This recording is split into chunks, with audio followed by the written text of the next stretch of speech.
Keke, we got to keep it 1,000. Okay, we gotta keep it real. We gotta be realistic. You absolutely did use Tisha and Marcel as the storyline to cement your place on the show. You did, because your biggest moment on the show is you throwing a drink at Tisha. Outside of you having your pill popping situation and the I almost said Hobby Lobby and the what's that store called, Home Depot situation, we don't know anything else about you. It's looking like you used them on the show, and I mean, just admit it.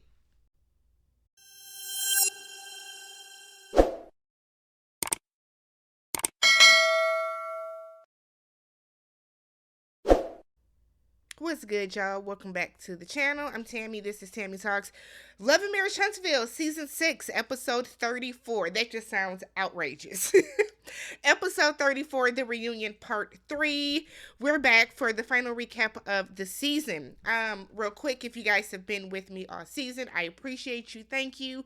If you have not yet subscribed, do me a solid, hit that subscribe button. I know y'all are going to leave comments. I don't have to mention that.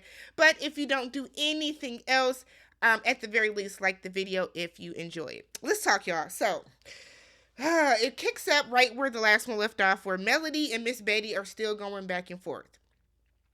As many people have said across Twitter, other content creators, what where this storyline, this situation fell flat is the fact that we know that Miss Betty is a stan.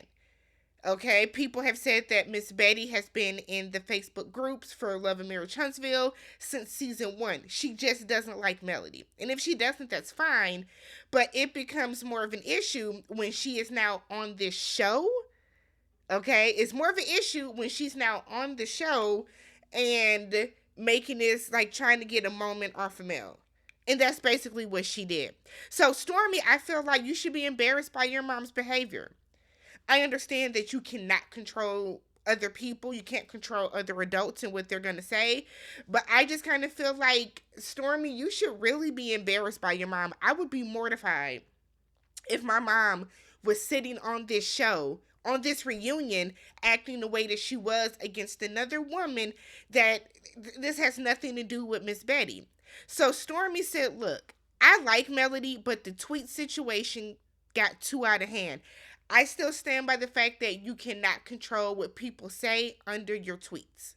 I again, do I think Melody saw it? Maybe she did. Who knows? Do I think, regardless of whether or not Melody came out and said, y'all, it wasn't Storm, it was, who was it, really Destiny or something? Regardless of if Melody would have said that, her fans were going to say and feel and think and do whatever it is that they wanted to. I don't feel like it should have blown up into this big of an issue. Right? So Stormy said it got blown out of proportion, and does it want it to look like it's just because her mom doesn't like her? But that's what it looks like, and that's probably what it is, though, Stormy. But I guess that's your mama, stand by your mama. So Miss Betty starts saying to Melody that, I don't like you. And Melody is like, and that's okay, but shame on you. You should be setting an example. And in that moment, Melody's not saying shame on you for not liking me. It's shame on you for coming onto this platform and this is what you choose to do. I guess. I mean, yeah. Okay. So then Stormy flips it and it's like, I respect everyone on this stage because y'all have done amazing things and built this platform. I don't think this platform is anything to really be proud of.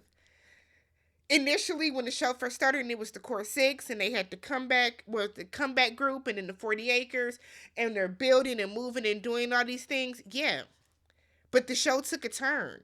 This platform is nothing to be proud of, truth be told, by any of those people sitting on that stage or by Carlos King. Y'all notice Carlos don't recap his own episodes. Carlos isn't recapping his episodes. He's too busy over in the housewives business.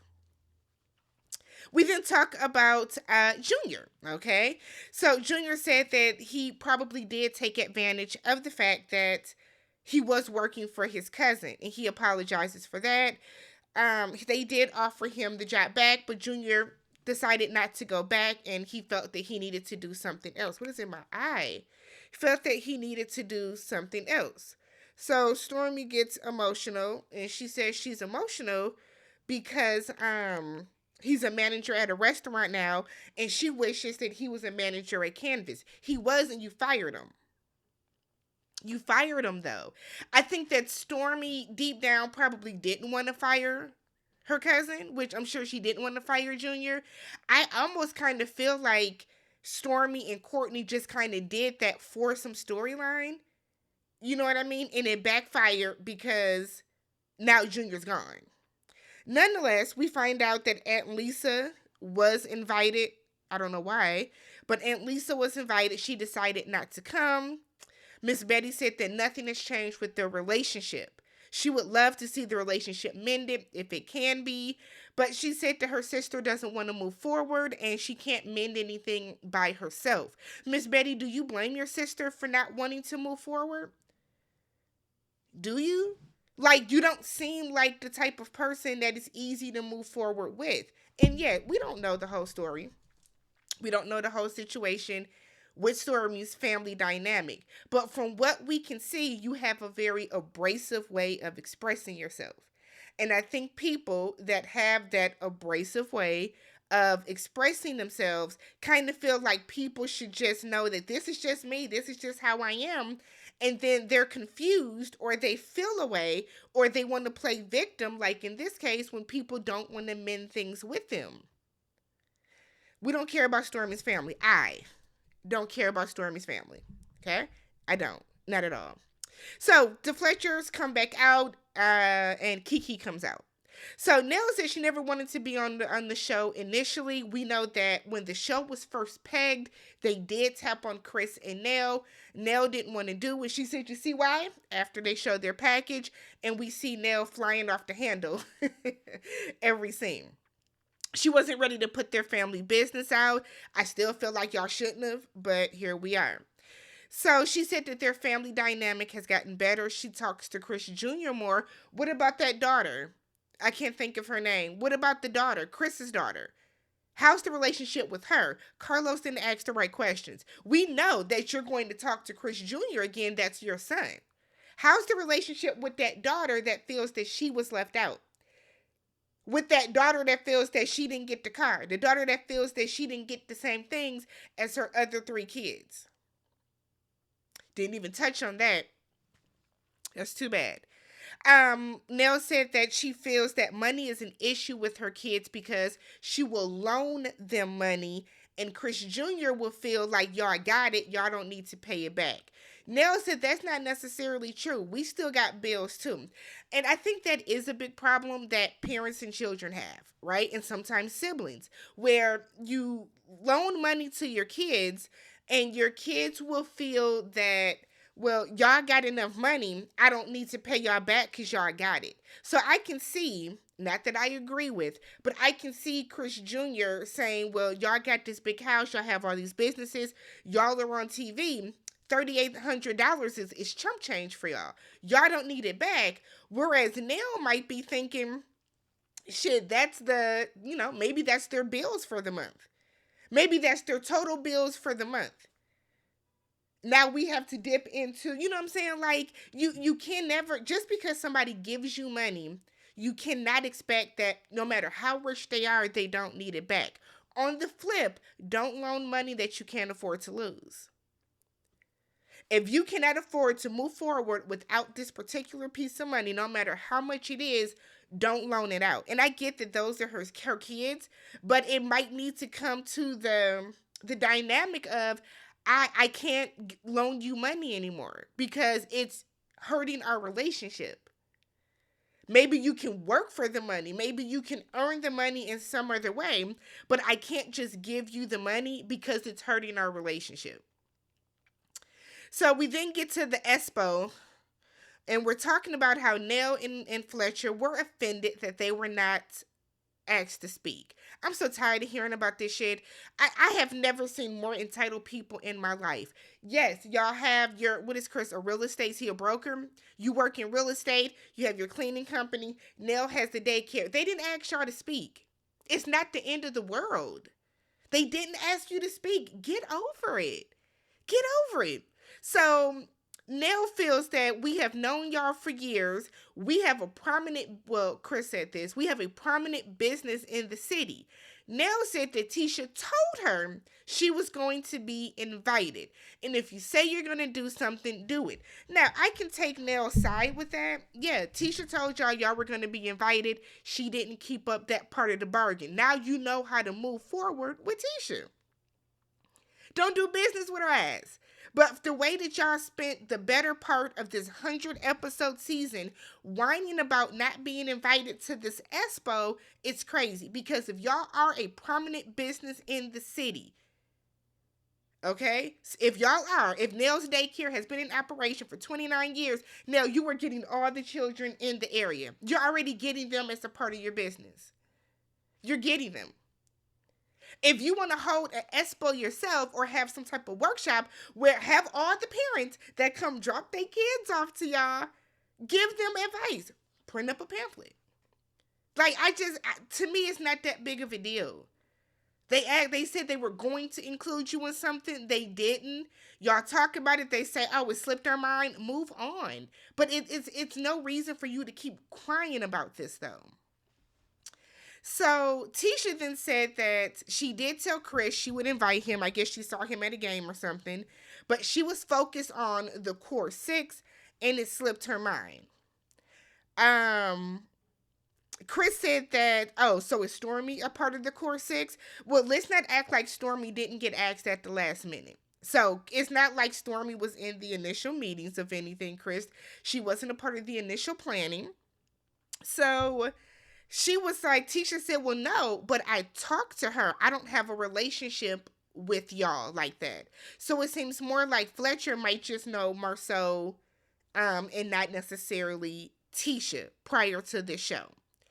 Marceau is like, well, it just felt very sexist of Fletcher that when I saw him to only talk about his business, his cleaning business, and his real estate, and to not mention Nell. And the way that everybody was like, the audacity, Marceau. We're not even going to take this serious. Carlos asks how Nell found out Fletcher was cheating. Why? The cheating didn't happen on the show, so why are we talking about it? Why y'all keep making this lady relive the fact that her husband cheated on her? So Nell said that a woman told her it was not the woman that he cheated on her with, but it was a different woman, and she made it her business to find out what happened. She eventually did. Nell said that the reason that she took him back is because love makes you do all sort of crazy things. Which is why that's true. Which is why it's always funny to me when people are saying, but Nell took him back. I mean, Melody took Martel back and still had another baby. They, love makes people do certain things, okay? So Nell then said that she wanted to help Melody and Martel because she felt that they loved each other, and she saw a lot of Fletcher in Martel with the cockiness, the flashiness, the arrogance, the suits, all that type of stuff. So we talk about the Houston trip, okay? So Carlos asked Martel, who did you bring to the house? Martel said that I don't know her name. I just, she came over to give me a massage, 2:30 in the morning. Martel played with somebody else. And this is why people don't take Martel serious, because you could have just as easily said, this is somebody I knew. I brought her over to the house. I didn't think it would be a big deal. I'm single. He stands on the fact that he didn't have sex with her, says she stayed for an hour and a half. Melody said, well, where was the massage table? When she walked in, a licensed massage therapist carries a table, which is true. But Melody, why even ask that? Why care? Why do you care? I get that Melody's just trying to catch Martel up in the lie. She's committed to helping him look like the fool he is. But I just thought it was weird that she would even ask that. So Martel said he didn't care about that. Carlos asked everybody, did they care? Kimmy, do you care? Y'all know Kimmy is not a girl's girl, so Kimmy is not ever on Melody's side. I don't know what it is, but Kimmy is always, whenever it comes to Melody and Martel, she is always very 10 toes down from Martel, right? And then she wonders why Melody didn't invite her to the name change ceremony. Look at how you act when it comes to a lot of different things. And it's not even a matter of taking sides, but Kimmy is just not a girl's girl. So Kimmy then asks Melody, "Didn't you get a massage too?" And it's like, Kimmy, what you be on, sis? Like, I thought that was weird. I thought that was very, very weird of her to even ask that. Is it me? I thought that was crazy wild for her to even ask that. And Melody said, "Yeah, I had a lady come over to give me a massage." Melody wants to know why nobody cares about Melody having someone over. Well, there's a couple different reasons, Martel. One, she probably had a woman come over in the daytime during normal business hours, and we know that she's not sleeping with somebody. She didn't try to hide it. You brought this lady over and you fucked her. I've never had a massage do a house call. A masseuse, excuse me, do a house call. But that lady came over in shorts, panda dunks, a flannel shirt tied around her waist, and looks like a halter or some shit. Nothing about her said, "I'm coming over to do a massage." Everything came, "I'm coming over to fuck real quick, maybe for some money, who knows?"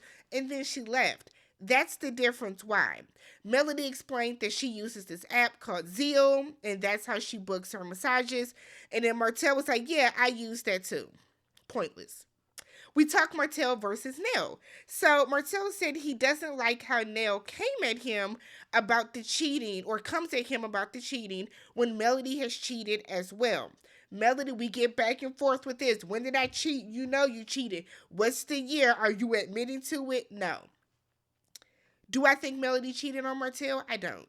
I think that when they were separated and Melody had moved herself out of the house, I think in that moment she might have came and she might have called somebody over, got a little something, whatever the case. They worked out their issues. They got back together. To me, that's not cheating because you are separated. I know there are people that still feel that if you're legally married, that that's cheating. To each his own, but I don't think that Melody was sneaking around behind Martel and cheating because he would have some type of proof, right? Martel doesn't like that Melody is calling him a liar when just last week on the reunion you were screaming and hollering that she is a liar. So why can she be a liar but not you? Okay, so Carlos asks Fletcher about letting Martel speak to Nell the way he does. And what this told me is that Fletcher does not protect his wife. He does not respect his wife. And he would rather, he's like probably the epitome of bros before hoes. Because at your big age, by no means should you have let Martel get into a back and forth yelling match the way he did with Nell. Now we know that when they were at your house, you weren't there for that. But when y'all were in Houston, the way that you allowed Martel to yell in your wife's face, my dad would never. My dad would never. My brother would never with his wife. So Fletcher's excuse for that is they're like brother and sister, so they yell back and forth. So they're like brother and sister, but y'all say that y'all are their mentors and their elders at the same time. So are y'all their mentors or are y'all just brother sister? So Melody said, "No, you don't disrespect your friends' spouses," and that's facts. You don't. I would never disrespect any of my friends' husbands by any means. I would never disrespect any of my friends' wives by any means. So Martel thinks that both him and Nell need to apologize to each other. Nell said, "Martel, you walked up on me," which he did. He laughs and gives a half-ass apology. I don't know if he thought that she would forget that he did that. I mean, we didn't as viewers because we saw it. Martel said that a man shouldn't disrespect a woman, obviously, but a woman shouldn't raise her voice at a man. Then when he yells back, it's looked at as disrespecting her. I agree with that, right? But this is not the case, Martel. This is not that case. You started yelling at her and then you walked up on her. Martel feels that a woman that does that is overstepping her boundaries. We know that the men on this show are all very misogynistic. Maybe not Courtney, but they're all very sexist and misogynistic. So Nell then said that they both have tempers, and they clash because of it. Tisha felt disrespected and blindsided that Keke was on the Houston trip. She felt that she should have gotten a heads up and asked if she was okay with her coming. I agree with Tisha. By no means should Keke have been there. Y'all know that they got beef, but at the same token, Tisha, when have you ever been overtly respectful when it comes to Melody and Martel in their situation? Melody has made it very clear she does not want to be around Martel. She does not want to get back with Martel. And y'all be the main people trying to treat her like she's crazy. Y'all be hanging out with, y'all know Ariane, right? So, like, I just feel like Tisha just kind of feels like no matter what I do to anybody, y'all should respect me and my boundaries at all times. And I think that's bullshit, Tisha. I think that's bullshit. We have seen numerous times when you haven't given a damn about what you do affects someone else or how somebody else feels about something that is happening. We have seen numerous situations where Melody does not want to be around Martel and y'all have still had both of them together. So Keke came. Ignore her ass when she's there. That's all you had to do. But here we are. So, Keke said that she does not necessarily want to make things right. Or she didn't. Didn't necessarily want to make things right. So that's not why she came. She said she came to apologize and to take ownership for throwing the drink and disrespecting Maurice and Kimmy's house. And then she wanted to have fun in Texas. Keke, if you don't go on your own time down in Texas, girl. So now, Carlos asked Nell, why was it so important to have Keke there? And she was like, it wasn't. I told Keke that she could have waited till we got back and apologized then, but people are going to do what they want to do. Which, i.e. is, I didn't want her there, Carlos. You did. Your production team told her that she was going to come, and I basically had to go along with it. I don't even know why Carlos asked that question. Because if Nell would have broke the fourth wall and said what production said to, then what? So, Tisha said that her relationship with Keke is dead forever. Their family keeps telling them to just kind of work it out, try to get back together, just talk. Tisha feels it's not her fault and she hasn't done anything to her. Well, y'all, you do keep calling her a drug addict. You do keep saying she's on drugs. You do keep saying you know for a fact that she's on drugs and she stole, and you're saying that y'all done picked her up off the street and all this other stuff. So you can't say you haven't done anything to her. You can't.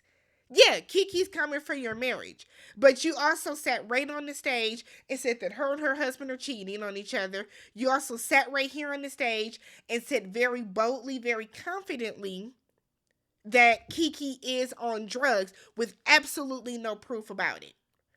And then it says, because I know her. Both you and Keke are at fault with this. Y'all both are, in my opinion. I'm sure people will disagree, but I think they're both at some fault with this. So, but at the same time, if Tisha thinks that the relationship is dead, then it's dead. You can't force somebody to have a relationship, right? Carlos then asked Keke, did she use her relationship with Tisha to get on this show and to submit herself? And she said no. He asked Keke if she chose the show and basically the fame, the following that she would get from it over Tisha. Keke says no. I disagree with that.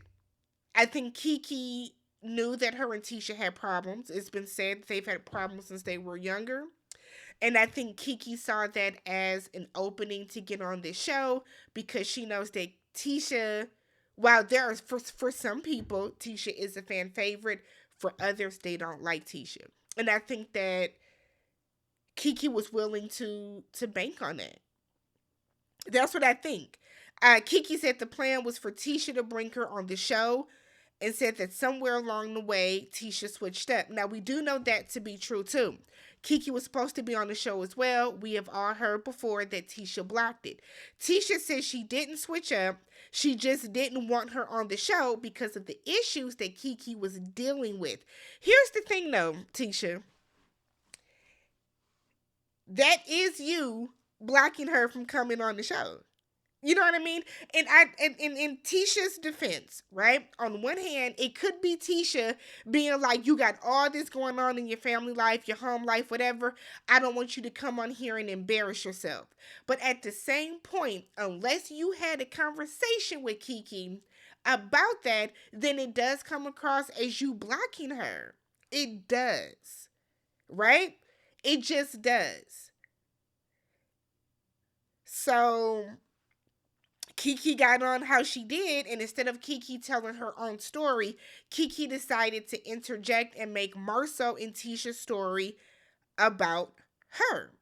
So Tisha said that there are more things that's going on with Keke that have not come up. Keke said the only skeletons in her closet are her drug use, which she makes it clear, no hard drug use, just the pills, and her infidelities. Martel whispered, that ain't it. And it's like, Martel, please, you got your own shit going on. You really don't need to be involved in this. Because Keke seemed like the type that'd drag you and put all your business out there without a care in the world. Marceau said it's one more major thing. Keke is like, well, what is it? Please tell me. Do I think there's one more major thing? I don't. I don't. I think that Marceau and Tisha know that they have a solid fan base behind them, and they are trying to use that as leverage to make sure people stay on their side. I don't think that Keke has anything major, because why bring it up if you're not going to say it? So then they're like, well, it's not my story to tell, not my place to tell. So then why do y'all keep saying there's more things? There is something. And I think the reason that Marceau doesn't go toe to toe with Keke like that is because Keke knows where all the bodies are buried. She does. Keke knows more than Tisha and Marceau are acting as if she does. I think she knows more about it. I think Tisha and Keke have sat together and commiserated about their husbands and different things that are going on in their lives when they're on good terms. I think they have. And I think they know that, which is why Marceau he doesn't do more with Keke outside of the I know you're on drugs. So Keke says she's not ashamed of anything. She still wants to fix her relationship and friendship with Tisha. She said that she's just a person when she's angry. It's very difficult for her to not go for the jugular. I think that's Candace from Real Housewife of Potomac's problem too. Something happens. Instead of y'all going low, y'all go straight to fucking hell. Y'all go to hell. You say things, right? You say wild things, way below the belt things, and then you expect people to just, get over it when you're ready to get over it. Because now you feel better that you don't went straight to hell, and they don't. So she said that for the sake of their, and I forgot who said it. Was it Tisha? It sucks because now their children are affected. And I think for the sake of their daughters, they have to find some way to be cordial. Because their daughters, I don't know Keke's daughter's name, but Tisha has, what are her name, Macy and Mila? Macy and Mila are not at the age yet where they can forge their own relationship with their cousin. They can't drive. And I don't think they clearly don't live close enough. So it's not like they can say, oh, I'm getting ready to go over. She said Jabbar. That's Keke's last name, right? So she must have, it's not like they can say, oh, I want to go over to Keke's house to hang out with, my cousins. They have to have a vehicle to get them over there. So at some point, you don't want to ruin the kids' relationship off of y'all's bullshit, because it's not fair to them. Tisha then said that Keke blocked her daughter's number from Keke's phone, from her daughter. Keke said y'all are lying. I do think Tisha's lying about that, to be honest. But Who knows? I don't know. So then we talk about the pregnancy test that was unnecessary and was just clearly for a storyline. But Tisha says she was having all the same symptoms as when she has been pregnant before. Tisha has carried 3 children. Tisha knows her body. Okay. She said that she told him because if she had stepped out, she wouldn't have mentioned it. Melody was over there. Stay out of it. Stay out of it, Mel. So Marcel said the only thought in his mind was that she did step out. Said that she is absolutely possible of stepping out, even taking into account her character. Melody looked so disgusted with Marcel during the scene because basically what Marcel said is, I don't give a damn who you are. I don't trust anybody. That's what I took from it. Marceau does not trust his wife. So then Tisha said, if you're married and you don't have trust, then what are we doing? Well, you sitting there looking silly because you're with a man that full blown believes that you will go cheat on him. He doesn't trust you. But see, that's just Marceau projecting. Okay? So he said that, is it probable that she will cheat? No. Is she capable of cheating? Yes. Melody asked, so if she was pregnant, would you leave? And Marcel said yes. On the flip, they give out the story of Marcel, or Marcel gives out the example of, well, if I came up to Tisha and some woman said that she needs me to take a pregnancy test and I take the test, Tisha said she would leave because that would, if you're taking a test, that means that you did sleep with her. And Marcel was like, it's the same thing, and it's not. It's not. I still feel like Tisha had absolutely no reason to do this, not only on camera, but to tell Marcel. Literally no reason. Literally no reason. And now you find out the hard way on public national color television that your husband doesn't trust you. But you chose to play with your marriage by having that test, by doing that test. Thought you would have a little funny storyline. What's really going on in that house that you had to pull this out, that you didn't want to talk about your real storyline? And then finally, I guess they're like getting ready to do the goodbye. And Keke calls Marcel a lying bitch. And I said, oh, girl, we just had a whole conversation about how that's inappropriate. She calls Marcel a lying bitch, said that the street walking didn't happen. Marcel said, well, come get me, then come at me. Tisha said, I bet you won't cross this line again. You got away with it once, bitch. Look, do I think Tisha can fight? I do. I do. I wholeheartedly believe Tisha can fight. Do I think that Tisha can get with Keke? I don't. I don't know. Something in my gut, in my heart of hearts. But at the same time, Tisha, don't act like you're not saying that because security is right there. And it's a bunch of people in a bunch of space. If you was really about that, you would have whooped Kiki's ass when she threw that drink on you. But that was the season, y'all. I mean, I heard they're back filming. They're back filming already. But let me know what you guys thought about this reunion. If you haven't already, subscribe to the channel, thumbs up the video. Check out my other recaps for different shows that I'm doing. I don't watch DC. I'm surprised that DC came back. Do y'all remember what happened on DC? I'll be back for Detroit. I did watch Detroit. So I will catch you guys in the next one. Peace.